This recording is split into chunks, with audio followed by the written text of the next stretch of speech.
ಎಲ್ಲರಿಗೂ ನಮಸ್ಕಾರ. ಇದು ನನ್ನ ಯೂಟ್ಯೂಬ್ ಚಾನಲ್ ಕಂಡ ಸಂಜೀವನಿ. ನಮ್ಮ ಆರೋಗ್ಯ ನಮ್ಮ ಕೈಲೇ ಇರುತ್ತೆ ಫ್ರೆಂಡ್ಸ್. ಪ್ಲೀಸ್ ಸಬ್ಸ್ಕ್ರೈಬ್ ಮಾಡಿ. ಸಬ್ಸ್ಕ್ರೈಬ್ ಮಾಡ್ಕೋಬೇಕಾದ್ರೆ ಪಕ್ಕದಲ್ಲಿರೋ ಗಂಟೆನೂ ಪ್ರೆಸ್ ಮಾಡಿ. ಇವತ್ತು ಥ್ರೋಟ್ ಇನ್ಫೆಕ್ಷನ್, ಗಂಟಲು ನೋವು, ಗಂಟಲು ಕೆರೆತ, ಗಂಟಲು ಊತ, ಯಾವುದೇ ಥರ ಇನ್ಫೆಕ್ಷನ್ಸ್ ಆಗಿದ್ರೂ ನಿಮ್ಮ ಗಂಟಲಿಗೆ ಅದಕ್ಕೆ ಮನೆ ಮದ್ದು ಹೇಳ್ತೀನಿ. ಇದನ್ನು ಫಾಲೋ ಮಾಡಿ, ನಿಜವಾಗ್ಲೂ ಕಡಿಮೆ ಆಗುತ್ತೆ. ಗಂಟ್ಲು ನೋವು ಬಂದರೆ ಕಿವಿ ನೋವು ಬಂದ್ಬಿಡುತ್ತೆ ಫ್ರೆಂಡ್ಸ್. ಫುಲ್ಲು ಊತ ಬಂದ್ಬಿಡುತ್ತಲ್ವಾ, ಊತದಿಂದ ನಿಮಗೆ ಬೇರೆ ಪ್ರಾಬ್ಲಮ್ಸು ಆಗುತ್ತೆ. ಆದಷ್ಟು ಈ ಮನೆ ಮದ್ದನ್ನು ಯೂಸ್ ಮಾಡಿ, ಬೇಗ ಒಂದು 3-4 ದಿನದಲ್ಲೇ ನಿಮ್ಮ ಗಂಟ್ಲು ನೋವು ಕಡಿಮೆ ಆಗುತ್ತೆ. ಮೊದಲನೇ ಮನೆ ಮದ್ದು ಶುಂಠಿ, ಬೆಲ್ಲ ಎರಡು ಸೇರಿಸಿ ಒಂದು 10 ಗ್ರಾಮ್ ಆಗೋಷ್ಟು ತೊಗೊಳ್ಳಿ ಸಾಕು. ಅಂದರೆ ಒಂದು ಸ್ವಲ್ಪನೇ ತೊಗೊಳ್ಳಿ. ಅದನ್ನು ಚೆನ್ನಾಗಿ ಕ್ಲೀನ್ ಮಾಡಿ. ಫಸ್ಟು ಶುಂಠಿನ ಚೆನ್ನಾಗಿ ಜಜ್ಜಿಕೊಂಡು ಅದಕ್ಕೆ ಬೆಲ್ಲ ಹಾಗೆ ಚೆನ್ನಾಗಿ ಜಜ್ಕೊಂಡು ಪೇಸ್ಟ್ ಥರ ಮಾಡ್ಕೊಳ್ಳಿ. ಆ ಪೇಸ್ಟ್ನ ಡೈಲಿ ಅಂದರೆ 3 ಟೈಮು ತೊಗೋಬೇಕು, ಬೆಳಗ್ಗೆ, ಮಧ್ಯಾಹ್ನ, ರಾತ್ರಿ. ಊಟಕ್ಕಿಂತ ಅರ್ಧ ಗಂಟೆ ಮುಂಚೆ ತಿನ್ನಬೇಕು. 10 ಗ್ರಾಮ್ ಅಷ್ಟು ಸಾಕಾಗುತ್ತೆ. ಎರಡು ಸೇರಿಸಿ 10 ಗ್ರಾಮು, ಎರಡು ಈಕ್ವಲ್ ಆಗಿ ತೊಗೋಬೇಕು. ಇದು ಸ್ವಲ್ಪ ಒಂದು ಅರ್ಧ ಸ್ಪೂನಷ್ಟು ತೊಗೊಂಡ್ರೆ ಅರ್ಧ ಸ್ಪೂನಷ್ಟು ಬೆಲ್ಲ ತೊಗೊಳ್ಳಿ. ಎರಡೂ ಚೆನ್ನಾಗಿ ಜಜ್ಕೊಂಡು ಪೇಸ್ಟ್ ಮಾಡಿಕೊಂಡು ತಿನ್ನಬೇಕು. ಹೀಗೆ ಡೈಲಿ 3 ಟೈಮು ಮಾಡೋದ್ರಿಂದ ನಿಮಗೆ ಗಂಟ್ಲು ನೋವು ಯಾವುದೇ ಥರ ಕೆರೆತ ಇರ್ಬೋದು, ಇನ್ಫೆಕ್ಷನ್ಸ್ ಇದ್ದರೂ ಕಡಿಮೆ ಆಗುತ್ತೆ. ಒಂದು 3-4 ದಿನದಲ್ಲೇ ಕಡಿಮೆ ಆಗುತ್ತೆ. ಎರಡನೇ ಮನೆ ಮದ್ದು, ಇದಕ್ಕೆ ನೀವು ಆಯುರ್ವೇದಿಕ್ ಶಾಪ್ಗೆ ಹೋಗಬೇಕಾಗತ್ತೆ. ಲಿಕೋರೈಸ್ ಪೌಡರ್ ಬೇಕು. ಅಂದರೆ ಜ್ಯೇಷ್ಠ ಮಧು, ಅತಿ ಮಧುರ, ಮುಲೇತಿ ಅಂತ ಹಿಂದಿಲಿ ಕರೀತಾರೆ. ಕನ್ನಡದಲ್ಲಿ ಅತಿ ಮಧುರ ಅಥವಾ ಜ್ಯೇಷ್ಠ ಮಧು ಅಂತ ಕರೀತಾರೆ.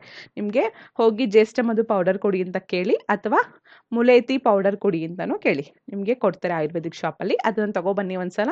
ಇದು ತುಂಬ ಒಳ್ಳೆಯದು. ನಿಮ್ಮ ಗಂಟು ನೋವು ಯಾವುದೇ ಥರ ಇನ್ಫೆಕ್ಷನ್ಸ್ ಆಗಿದ್ರೂ ಕಡಿಮೆ ಆಗುತ್ತೆ. ಒಂದು 2-3 ದಿನದಲ್ಲೇ ಕಡಿಮೆ ಆಗುತ್ತೆ. ಇದಕ್ಕೆ ಫಸ್ಟು ಈ ಪೌಡರ್ನ ಅರ್ಧ ಸ್ಪೂನಷ್ಟು ಈ ಮುಲೇತಿ ಪೌಡರ್ಗೆ 1 ಸ್ಪೂನಷ್ಟು ಜೇನುತುಪ್ಪ ಹಾಕಿ ಚೆನ್ನಾಗಿ ಮಿಕ್ಸ್ ಮಾಡಿ ಊಟಕ್ಕಿಂತ ಅರ್ಧ ಗಂಟೆ ಮುಂಚೆ ತಗೋಬೇಕು. ಬೆಳಗ್ಗೆ ಮತ್ತು ರಾತ್ರಿ ಊಟಕ್ಕಿಂತ ಅರ್ಧ ಗಂಟೆ ಮುಂಚೆ ಈ ಪೇಸ್ಟ್ನ ತಿನ್ನೋದ್ರಿಂದ ನಿಮಗೆ ಯಾವುದೇ ಥರ ನೋವಿದ್ರೂ, ಊತ ಇದ್ದರೂ, ಇನ್ಫೆಕ್ಷನ್ಸ್, ಒಳ್ಳೆ ಬ್ಯಾಕ್ಟೀರಿಯಾ ಇನ್ಫೆಕ್ಷನ್ಸ್ ಆಗಿದ್ರು, ವೈರಲ್ ಇನ್ಫೆಕ್ಷನ್ಸ್ ಆಗಿದ್ರೂ ಕಡಿಮೆ ಆಗುತ್ತೆ. ಇನ್ನು ಮೂರನೇದು, ನಿಮ್ಮ ಮನೆ ಹತ್ರ ಮಾವಿನ ಮರ ಇದೆಯಾ? ಮಾವಿನ ಮರ ಇದ್ದರೆ ಇನ್ನು ತುಂಬ ಈಸಿ ನಿಮಗೆ. ಇದು ಚಿಗುರು ಎಲೆ ಇರುತ್ತಲ್ವ, ಮಾವಿನ ಮರದ ಚಿಗುರು ಎಲೆ, ಬಲ್ತಿರೋದಲ್ಲ, ಚಿಗುರು ಎಲೆ ಬೇಕು. ಒಂದು 3-4 ಚಿಗುರು ಎಲೆನ ಹಾಗೆ ತಿನ್ನಬೇಕು. ಫಸ್ಟ್ ಚೆನ್ನಾಗಿ ಕ್ಲೀನ್ ಮಾಡ್ಕೊಳ್ಳಿ. ಕ್ಲೀನ್ ಮಾಡಿಕೊಂಡು ತಿನ್ನಬೇಕು. ಹೀಗೆ ಡೈಲಿ ತಿಂತಾ ಇದ್ದರೆ ಒಂದು 3-4 ದಿನದಲ್ಲೇ ನಿಮಗೆ ಇನ್ಫೆಕ್ಷನ್ಸ್ ಕಡಿಮೆ ಆಗುತ್ತೆ. ಯಾವುದೇ ಥರ ನೋವು ಬರ್ತಾ ಇದ್ರೂ ಕಡಿಮೆ ಆಗುತ್ತೆ. ಇನ್ನು ಆ್ಯಪಲ್ ಸೈಡರ್ ವಿನಿಗರ್ ತುಂಬ ಸಲ ಹೇಳಿದ್ದು ನಾನು. ಇದು ತುಂಬ ಆರೋಗ್ಯಕ್ಕೆ ಒಳ್ಳೆಯದು. ಒಂದು ಉಗುರು ಬೆಚ್ಚಗಿರೋ ನೀರು ತೊಗೊಳ್ಳಿ. ಒಂದು ಅರ್ಧ ಗ್ಲಾಸಷ್ಟು ಉಗುರು ಬೆಚ್ಚಗಿರೋ ನೀರು, ಅಥವಾ ಬಿಸಿನೀರು ಕುಡಿತೀನಿ ಅಂದರೆ ಓಕೆ, ತುಂಬ ಬಿಸಿ ಏನು ಬೇಡ, ಸ್ವಲ್ಪ ಬಿಸಿಗಿರಲಿ. ಅದಕ್ಕೆ ಒಂದು 2 ಸ್ಪೂನಷ್ಟು ಆ್ಯಪಲ್ ಸೈಡರ್ ವಿನಿಗರ್ನ ಹಾಕಿ ಚೆನ್ನಾಗಿ ಮಿಕ್ಸ್ ಮಾಡಿ ಡೈಲಿ 2 ಟೈಮ್ ಕುಡಿಬೇಕು. ಊಟ ಆಗಿ ಒಂದು ಅರ್ಧ ಗಂಟೆ ಆದಮೇಲೆ 2 ಟೈಮ್, ಬೆಳಗ್ಗೆ ಒಂದು ಸಲ, ರಾತ್ರಿ ಒಂದು ಸಲ ಕುಡಿಯೋದ್ರಿಂದ ನಿಮಗೆ ಗಂಟು ಇನ್ಫೆಕ್ಷನ್ಸ್ ಬರಲ್ಲ, ಬಂದಿರೋದೆಲ್ಲ ಕಡಿಮೆ ಆಗುತ್ತೆ.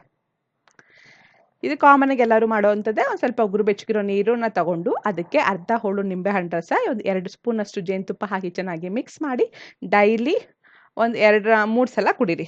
ಒಂದು 2-3 ಸಲ ಊಟ ಆದಮೇಲೆ 2-3 ಸಲ ಕುಡಿಯೋದ್ರಿಂದ ಆದಷ್ಟು ಬೇಗ ಕಡಿಮೆ ಆಗುತ್ತೆ.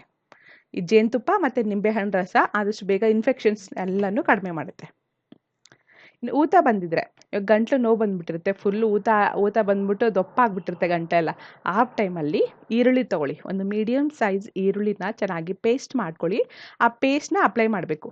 ನಿಮ್ಮ ಗಂಟ್ಲು ಭಾಗದಲ್ಲೆಲ್ಲ ಊತ ಬಂದಿರುತ್ತಲ್ವ, ಅಲ್ಲೆಲ್ಲ ಚೆನ್ನಾಗಿ ಮಸಾಜ್ ಥರ ಮಾಡ್ಕೊಳ್ಳಿ, ಅಥವಾ ಅಪ್ಲೈ ಮಾಡಿ ಹಾಗೆ ಬಿಡಿ. ಒಂದು ಅರ್ಧ ಗಂಟೆ ಬಿಟ್ಟು ಉಗುರು ಬೆಚ್ಚಗಿರೋ ನೀರಲ್ಲಿ ತೊಳಿಬೇಕು. ಹೀಗೆ ಮಾಡ್ತಾ ಇದ್ದರೆ 2-3 ದಿನದಲ್ಲಿ ನಿಮಗೆ ಗಂಟಲು ಊತ ಕಡಿಮೆ ಆಗುತ್ತೆ. ಇನ್ನು ನಮ್ಗೆ ಅದು ಮಾಡೋಕ್ಕಾಗಲ್ಲ ಅನ್ನೋರು ಇದನ್ನೊಂದು ಹೇಳ್ತೀನಿ. ಗಂಟ್ಲು ಊತ ಬಂದರೆ ಸಾಸಿವೆ ಎಣ್ಣೆ, ಕರ್ಪೂರ, 1 ಟೇಬಲ್ ಸ್ಪೂನಷ್ಟು ಸಾಸಿವೆ ಎಣ್ಣೆಗೆ 1 ಟೀ ಸ್ಪೂನಷ್ಟು ಕರ್ಪೂರ ಹಾಕಿ ಚೆನ್ನಾಗಿ ಮಿಕ್ಸ್ ಮಾಡ್ಕೊಳ್ಳಿ. ಕರ್ಪೂರ ಕರಗೋಗುತ್ತೆ. ಆ ಎಣ್ಣೆನ ನಿಮಗೆ ಊತ ಬಂದಿರೋ ಜಾಗದಲ್ಲಿ ಚೆನ್ನಾಗಿ ಮಸಾಜ್ ಮಾಡಬೇಕು. ಮಸಾಜ್ ಮಾಡಿಕೊಂಡು ಒಂದು ಅರ್ಧ ಗಂಟೆ ಬಿಟ್ಟು ಉಗುರು ಬೆಚ್ಚಗಿರೋ ನೀರಲ್ಲಿ ತೊಳಿರಿ. ಹೀಗೆ ಮಾಡೋದ್ರಿಂದ ನಿಮಗೆ ಊತ ಕಡಿಮೆ ಆಗುತ್ತೆ.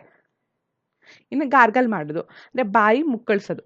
ಬಾಯಿ ಮುಕ್ಕಳ್ಸೋಕ್ಕೆ ಕಾಮನಾಗಿ ಎಲ್ಲರೂ ಮಾಡೋದೇನು, ಒಂದು ಅರ್ಧ ಗ್ಲಾಸ್ ಬಿಸಿನೀರು ತೊಗೊಂಡು ಒಂದು 2 ಸ್ಪೂನಷ್ಟು ಉಪ್ಪು ಹಾಕ್ಕೊಳ್ಳಿ, ಚೆನ್ನಾಗಿ ಮಿಕ್ಸ್ ಮಾಡಿ ಬಾಯಿ ಮುಕ್ಕಳಿಸಿ. ಹೀಗೆ 3-4 ಸಲ ಮಾಡಬೇಕು ದಿನ. ಹೀಗೆ ಮಾಡೋದ್ರಿಂದ ಬೇಗ ಕಡಿಮೆ ಆಗುತ್ತೆ. ಉಪ್ಪು ವರ್ಕ್ ಆಗ್ತಿಲ್ಲ ಅನ್ನೋರು, ಅಂದರೆ ಇನಿಷಿಯಲ್ ಸ್ಟೇಜಲ್ಲಿ ಉಪ್ಪು ಚೆನ್ನಾಗಿ ವರ್ಕ್ ಆಗುತ್ತೆ. ಉಪ್ಪು ವರ್ಕ್ ಆಗ್ತಿಲ್ಲ, ಇನ್ನೂ ಚೆನ್ನಾಗಿರೋ ಪವರ್ಫುಲ್ ಆಗಿರೋದು ಹೇಳಿ ಅಂದರೆ ಇದು ವರ್ಕ್ ಆಗುತ್ತೆ ನೋಡಿ. ಒಂದು ಗ್ಲಾಸಷ್ಟು ಸ್ವಲ್ಪ ಬಿಸಿನೀರು, ತುಂಬ ಬಿಸಿನೀರು ಬೇಡ, ಉಗುರು ಬೆಚ್ಚಗಿರೋ ನೀರು, ನೀವು ಗಾರ್ಗಲ್ ಮಾಡೋ ಅಷ್ಟು, ನೀವು ಎಷ್ಟು ಬಿಸಿ ಮಾಡ್ಕೋತೀರಾ ಅಷ್ಟು ತೊಗೊಳ್ಳಿ. ಒಂದು ಉಗುರು ಬೆಚ್ಚಗಿರೋ ನೀರಷ್ಟು ತೊಗೊಂಡು ಅದಕ್ಕೆ 1 ಸ್ಪೂನಷ್ಟು, 1 ಟೀ ಸ್ಪೂನಷ್ಟು ಉಪ್ಪು, 1 ಟೀ ಸ್ಪೂನಷ್ಟು ಮೆಣಸಿನ ಪೌಡರು, 1 ಟೀ ಸ್ಪೂನಷ್ಟು ಚಕ್ಕೆ ಪೌಡರು, ಮೂರನ್ನು ಹಾಕಿ ಚೆನ್ನಾಗಿ ಮಿಕ್ಸ್ ಮಾಡಿ ಇದನ್ನು ಅಷ್ಟೇ ಗಾರ್ಗಲ್ ಮಾಡಬೇಕು. ಬಾಯಿ ಮುಕ್ಕಳಿಸ್ಬೇಕು. 3 ರಿಂದ 4 ಸಲ ಮಾಡಬೇಕು ದಿನಕ್ಕೆ. ಹೀಗೆ ಮಾಡೋದ್ರಿಂದ ನಿಮಗೆ ಯಾವುದೇ ಥರ ಬ್ಯಾಕ್ಟೀರಿಯಾ ಇನ್ಫೆಕ್ಷನ್ಸ್ ಇದ್ರೂ ಕಡಿಮೆ ಆಗುತ್ತೆ. ಈ ಬಾಯಿ ಮುಕ್ಕಳಿಸೋದ್ರಲ್ಲಿ ನೇರಳೆ ಮರದ ಎಲೆ ತುಂಬ ಒಳ್ಳೆಯದು. ಈ ನೀರೇನಾದ್ರು ನೀವು ಯೂಸ್ ಮಾಡಿದ್ರೆ ತುಂಬ ಅಂದರೆ 2-3 ದಿನದಲ್ಲೇ ನಿಮಗೆ ಯಾವುದೇ ಥರ ಇನ್ಫೆಕ್ಷನ್ಸ್ ಒಳಗಡೆಯಿಂದ ಆಗಿದ್ರೂ ಕಡಿಮೆ ಆಗುತ್ತೆ. ಇದಕ್ಕೆ ಬೇಕಾಗಿರೋದು ನೇರಳೆ ಮರದ ಎಲೆ ಬೇಕು ನಮಗೆ. ಎಲೆ ಶೇಖರಣೆ ಮಾಡಿಟ್ಕೊಳ್ಳಿ. ಒಂದು 5 ರಿಂದ 6 ನೇರಳೆ ಮರದ ಎಲೆನ ತೊಗೊಬಂದು ಒಂದು 2 ಗ್ಲಾಸ್ ನೀರಿಗೆ ಹಾಕಿ ಚೆನ್ನಾಗಿ ಕುದಿಸಿ. 2 ಗ್ಲಾಸ್ ನೀರು 1 ಗ್ಲಾಸ್ ಹಾಕಬೇಕು. ಅಲ್ಲಿವರೆಗೂ ಚೆನ್ನಾಗಿ ಕುದಿಸಿ ಫಿಲ್ಟರ್ ಮಾಡಿಟ್ಕೊಳ್ಳಿ. ಸ್ವಲ್ಪ ಉಗುರು ಬೆಚ್ಚಗಿರುತ್ತಲ್ವ ಆವಾಗಲೇ ಅದನ್ನ ಗಾರ್ಗಲ್ ಮಾಡಿ, ಅಂದರೆ ಬಾಯಿ ಮುಕ್ಕಳಿಸ್ಬೇಕು. ಇದರಿಂದ ನಿಮ್ಮ ಬಾಯಿ ಒಳಗೆ ಯಾವುದೇ ಗಂಟಲಿನ ಭಾಗದಲ್ಲಿ ಯಾವುದೇ ಥರ ಇನ್ಫೆಕ್ಷನ್ಸ್ ಆಗಿದ್ರೂ, ತುಂಬ ನೋವು ಬರ್ತಾ ಇದ್ರೂ ಎಲ್ಲ ಕಡಿಮೆ ಆಗುತ್ತೆ. 2-3 ದಿನ ಮಾಡಿ ನಿಜವಾಗ್ಲೂ ಕಡಿಮೆ ಆಗುತ್ತೆ. ಅದ್ರ ಜೊತೆಗೆ ನೀವು ಬ್ರಷ್ ಮಾಡಬೇಕಾದ್ರೆ ಇದ್ರ ಕಡ್ಡಿ ಯೂಸ್ ಮಾಡಿ.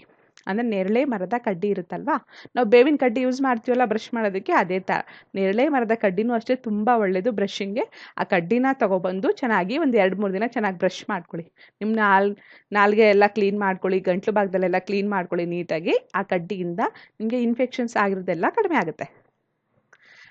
ಆದಷ್ಟು ಚೆನ್ನಾಗಿ ಗಾರ್ಗಲ್ ಮಾಡ್ತಾ ಇರಿ. ಅಂದರೆ ದಿನಕ್ಕೆ 4-5 ಸಲ, ಅಟ್ಲೀಸ್ಟ್ 3 ಸಲನಾದ್ರು ಮಾಡಲೇಬೇಕು. ಈ ಗಾರ್ಗಲ್ ಮಾಡೋದ್ರಿಂದ, ಅಂದರೆ ಬಾಯಿ ಮುಕ್ಕಳಿಸೋದ್ರಿಂದನೇ ನಿಮಗೆ ಆದಷ್ಟು ಒಂದು 50% ಅಷ್ಟು ನಿಮಗೆ ಇನ್ಫೆಕ್ಷನ್ಸ್ ಕಡಿಮೆ ಆಗುತ್ತೆ. ಓಕೆನಾ?